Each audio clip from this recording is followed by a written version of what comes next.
You're running a company, you have a team of employees, you have a pool of human capital that's capable of being productive in the world and creating something.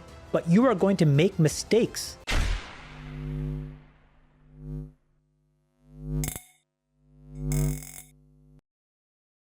Hey guys, welcome back to the channel.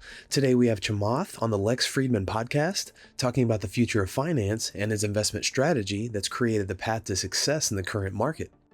Chamath discusses his role as an investor and why so much of his success was actually attributed to making mistakes early on. The billionaire investor claims that going into 2023, over a year after correctly predicting this year's collapse in global markets, he is in a position to benefit from a significant market rally. Chamath is bullish on the stock market, but he believes the bounce will probably not last. According to him, the US economy would likely experience a severe recession in 2023 as a result of the Fed's abrupt interest rate hikes. Let's check out this interview with Chamath as he talks about his steps to success and how to avoid the pitfalls that many investors will inevitably fall into. Don't forget to like and subscribe if you enjoy the content we do here on this channel. Let's get right into the video. Maybe it doesn't completely fit the market. Maybe it's mispriced. Maybe it actually doesn't require all of the people that you need, so the margins are wrong. And then there's the competitive set of all the other alternatives that customer has. Their mistakes minus your mistakes is the expected value of Google, Facebook, Apple, etc. Okay? Now take investing. Every time you buy something, somebody else on the other side is selling it to you. Is that their mistake? We don't know yet. But their mistakes minus your mistakes is how you make a lot of money over long periods of time as an investor. Somebody sold you Google at $40 a share. You bought it and you kept it.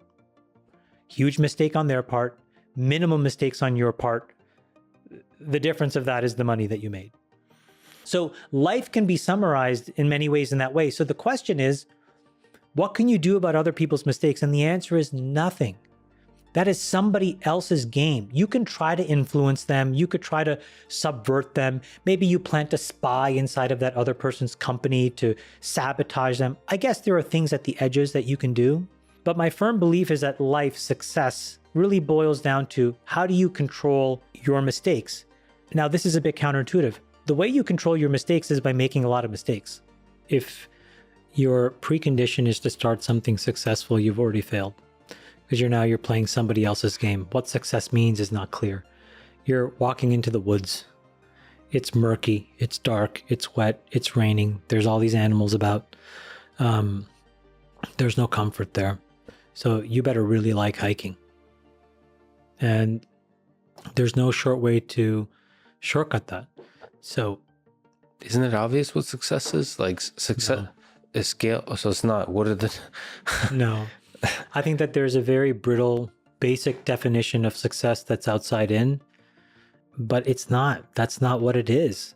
I know people that are much, much, much richer than I am, and they are just so completely broken. Chamath goes on to say that there are 3 types of mistakes people make in business. His quantitative methods have allowed him to quickly recover from losses, especially in light of the recent economic headwinds.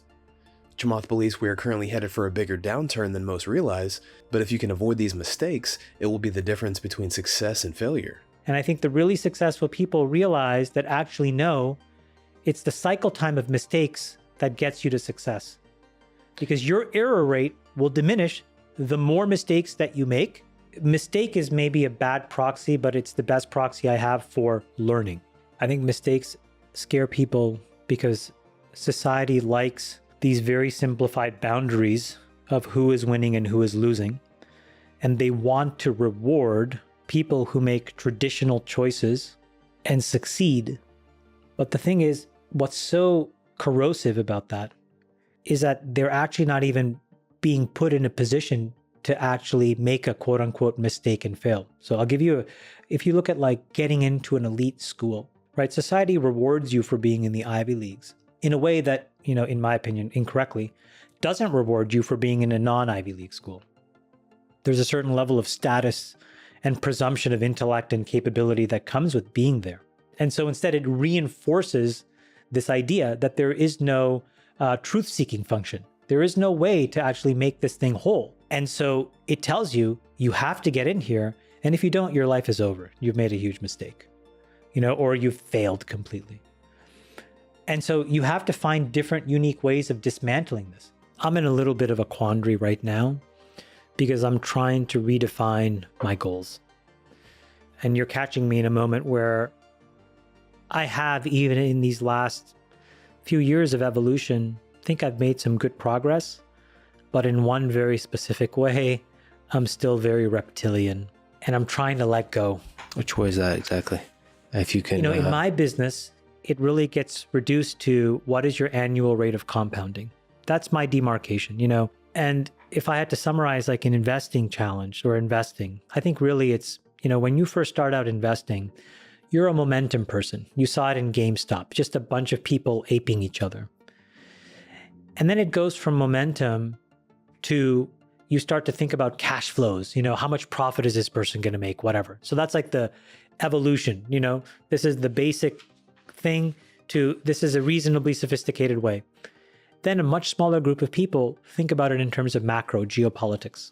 But then a very finite few crack this special code, which is there's a philosophy. And it's the philosophy that creates the system. And I'm scratching at that furiously, but I cannot break through, and I haven't broken through. And I know that in order to break through, I got to let go. So this is the journey that I'm in as in my professional life. So it is an all-consuming thing. Starting a business is really hard, any kind of business. And most people don't know what they're doing.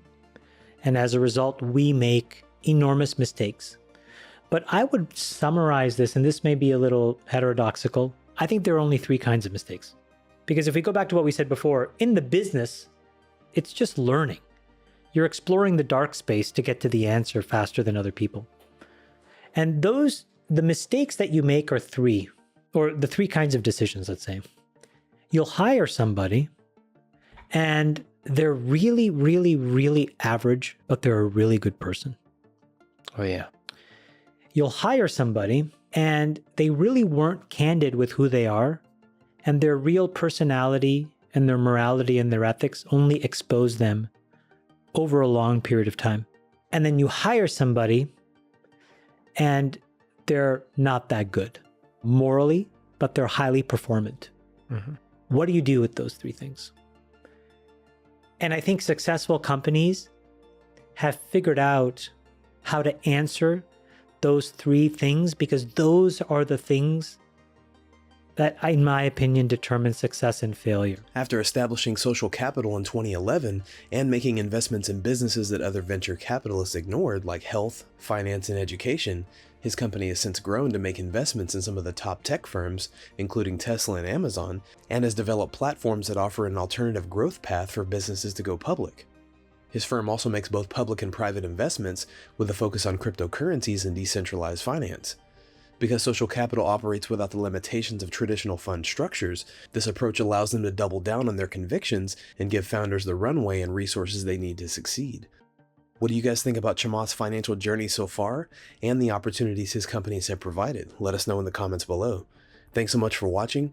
Don't forget to like and subscribe. This is Library of Wealth. We'll see you in the next video.